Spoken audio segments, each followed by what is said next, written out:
ಹಾಸನ ಜಿಲ್ಲೆಯ ಜಿಲ್ಲಾಸ್ಪತ್ರೆಯಲ್ಲಿ ವೈದ್ಯರ ಕೊರತೆ ಇದೆ ಎಂದು ಸಾಮಾಜಿಕ ಜಾಲತಾಣದಲ್ಲಿ ಸುಳ್ಳು ಸುದ್ದಿ ಹರಿದಾಡಿದ್ದು, ಆಸ್ಪತ್ರೆಯಲ್ಲಿ ವೈದ್ಯರ ಸಮಸ್ಯೆ ಇಲ್ಲ, ಆಸ್ಪತ್ರೆಯ ವೈದ್ಯರು ಅವರ ಕರ್ತವ್ಯವನ್ನು ಸರಿಯಾಗಿ ನಿರ್ವಹಿಸುತ್ತಿದ್ದಾರೆ ಎಂದು ಜಿಲ್ಲಾ ಆರೋಗ್ಯ ಅಧೀಕ್ಷಕರಾದ ಡಾಕ್ಟರ್ ರಾಘವೇಂದ್ರ ಪ್ರಸಾದ್ ರವರು ತಿಳಿಸಿದರು.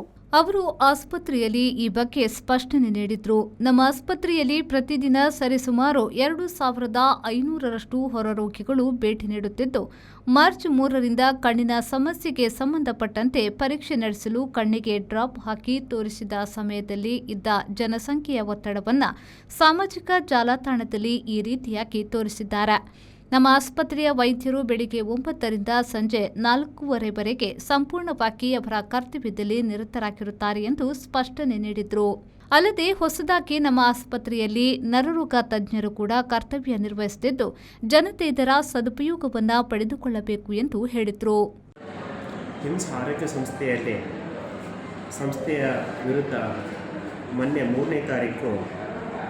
ಮಾರ್ಚ್ 3ನೇ ತಾರೀಕು ಸೋಷಿಯಲ್ ಮೀಡಿಯಾದಲ್ಲಿ ಹಿಮ್ಸ್ ಆಸ್ಪತ್ರೆಯಲ್ಲಿ ವೈದ್ಯರ ಕೊರತೆ ಅಂತ ಒಂದು ಸೋಷಿಯಲ್ ಮೀಡಿಯಾದಲ್ಲಿ ಬರ್ತಾ ಇತ್ತು.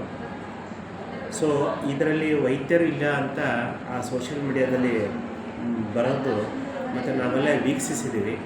ಆಮೇಲೆ ನಾವು CCTV ಫುಟೇಜು ಮತ್ತು ನಾವು ಕನ್ಸಲ್ಟ್ ಮಾಡಿದಾಗ ನಮ್ಮಲ್ಲಿ ತಜ್ಞ ವೈದ್ಯರು ನಾನು 1 ಗಂಟೆ 5 ನಿಮಿಷ ತನಕ ಅಲ್ಲೇ ಇದ್ದಾರೆ. ಆಮೇಲೆ ಅವರಿಗೆ ಇನ್ನೇನು ಸೋಷಿಯಲ್ ಮೀಡಿಯಾದಲ್ಲಿ ಏನು ಅಲ್ಲಿ ಪೇಷಂಟ್ಸ್ ಕುಂತ್ಕೊಂಡಿದ್ದಾರಲ್ವ, ಅದರಲ್ಲಿ ನೇತ್ರ ವಿಭಾಗದಲ್ಲಿ ಕಣ್ಣಿಗೆ ಗುಡ್ಡೆ ಅಗಲ ಮಾಡೋಕ್ಕೆ ಡ್ರಾಪ್ಸ್ ಹಾಕ್ಬಿಟ್ಟು ಅದು ಒಂದು 2 ಅವರ್ಸ್ ಆದಮೇಲೆ ಪರೀಕ್ಷೆ ಮಾಡಿಸ್ಬೇಕಾಗುತ್ತೆ. ಸೊ ಆ ಪರೀಕ್ಷೆ ಮಾಡಿಸೋದು